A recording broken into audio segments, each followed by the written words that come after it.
नमस्कार प्यारे बच्चों, आपका स्वागत है इस YouTube चैनल पर। आज अपन कक्षा 10 के लिए जो प्रश्नावली 6.3 अपनी चल रही थी उसका अंतिम क्वेश्चन है आपका प्रश्न संख्या 16। उसको अपन डिस्कस करेंगे। इसको डिस्कस करने से पहले एक छोटी सी आपसे गुजारिश रहेगी कि चैनल को सब्सक्राइब नहीं किया है तो इसको सब्सक्राइब ज़रूर करें और शेयर ज़रूर करें। तो देखते हैं प्रश्न संख्या 16 आपका क्या बोल रहा है बच्चों। यहाँ पर इस प्रकार से बोल रहा है कि AD और PM त्रिभुजों ABC और PQR की क्रमशः क्या है, माध्यिकाएं हैं। बच्चों कोई भी किसी भी त्रिभुज की माध्यिकाएं क्या करती है, सामने वाली भुजाओं को बराबर भागों में बांट देती है। कहने का मतलब ये वाला भाग और ये वाला भाग, ये इतनी सी दूरी और ये इतनी सी दूरी आपस में क्या हो जाएगी, बराबर हो जाएगी। और साथ में बच्चों अपन को एक बात बोले कि त्रिभुज ABC और त्रिभुज PQR ये आपस में क्या है, समरूप है। ये भी अपन ने उसने अपन को गिवन दी है। अपन को सिद्ध करना है कि AB बटे PQ और AD बटे PM ये अपन को सिद्ध करना है। तो सबसे पहले बच्चों पहला पॉइंट होता है दिया है। अपन को क्या दिया गया, यहाँ पर दिया गया बच्चों कि त्रिभुज ABC व त्रिभुज PQR की माध्यिकाएं क्या है बच्चों। इस त्रिभुज की माध्यिकाएं AD हैं व उसकी क्या है, आपकी PM है। ठीक है ना। एक तो ये बात बोली। दूसरी बात बच्चों इन्होंने ये बोली कि त्रिभुज ABC समरूप है बच्चों त्रिभुज PQR के। ठीक है ना। और सिद्ध क्या करना है अपन को, सिद्ध यह करना है बच्चों कि AB बटे PQ और AD बटे PM ये मुझे सिद्ध करना है। ठीक है बच्चों। तो देखते हैं अपन इसको कैसे सिद्ध करेंगे। बात करें बच्चों तो चलो बच्चों इसको अपन सिद्ध करते हैं। उपपत्ति देखते हैं इस त्रिभुजों की उपपत्ति में, इसको समझेंगे कि इसको कैसे सिद्ध करेंगे। तो सबसे पहले बच्चों यहाँ पर एक बात उसने अपन को गिवन दी कि त्रिभुज ABC समरूप है बच्चों त्रिभुज PQR के।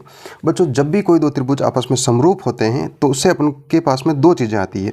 एक तो उनकी भुजाओं का अनुपात बराबर होता है, भुजाओं का अनुपात बराबर होगा। तो मैं लिख देता हूँ AB बटे PQ और BC बटे QR और AC बटे PR ये बातें हो गई। ये मतलब इनकी भुजाओं का अनुपात आपस में क्या हो गया, बराबर हो गया। दूसरी बात बच्चों यदि कोई भी दो त्रिभुज समरूप हैं तो उनके संगत कोण भी आपस में क्या होते हैं बच्चों, बराबर होते हैं।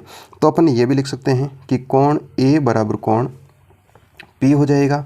इसी प्रकार से कोण B बराबर कोण Q हो जाएगा तथा इसी प्रकार से कोण C बराबर कोण R हो जाएगा। इस प्रकार से अपन को ये बात समझ में आ गई। अब अपन क्या करेंगे बच्चों, देखो सबसे पहले बच्चों अपन को पता है कि ये जो त्रिभुज है इसके अंदर AD क्या है, इसकी माध्यिका है। यदि बच्चों ये माध्यिका है या फिर अपन ये बोल सकते हैं कि BC का मध्य बिंदु क्या है, आपका D है। तो मैं ऐसे लिख सकता हूँ कि D BC का मध्य बिंदु है। D जो है BC का क्या है बच्चों, मध्य बिंदु है। तो मैं ये लिख सकता हूँ कि BD बराबर DC बराबर 1/2 BC। ये बात आपको समझ में आई होगी।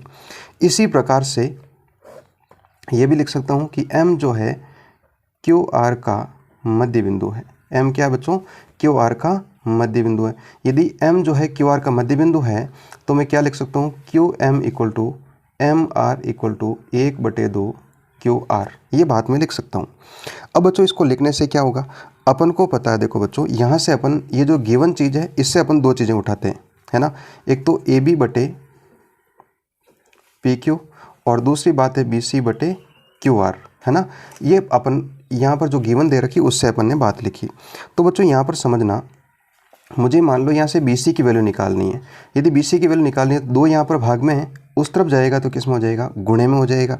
तो देखो मैं इसको इस प्रकार लिख सकता हूँ कि AB बटे PQ और ट्वाइस ऑफ BD बटे ट्वाइस ऑफ ये आपका हो जाएगा, जैसे कहाँ है यार आपका QR। तो मुझे QR ज्ञात करने, दो किससे गुणा हो जाएगा, QM से गुणा हो जाएगा। ये बात आपको समझ में आ गई होगी।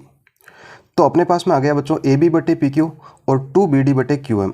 अब एक बात मैं आपको बोलूं कि जो अपन को गिवन था कि कोण B जो है वो किसके बराबर है, कोण Q के बराबर है। एक बार देख लीजिएगा इन त्रिभुजों को।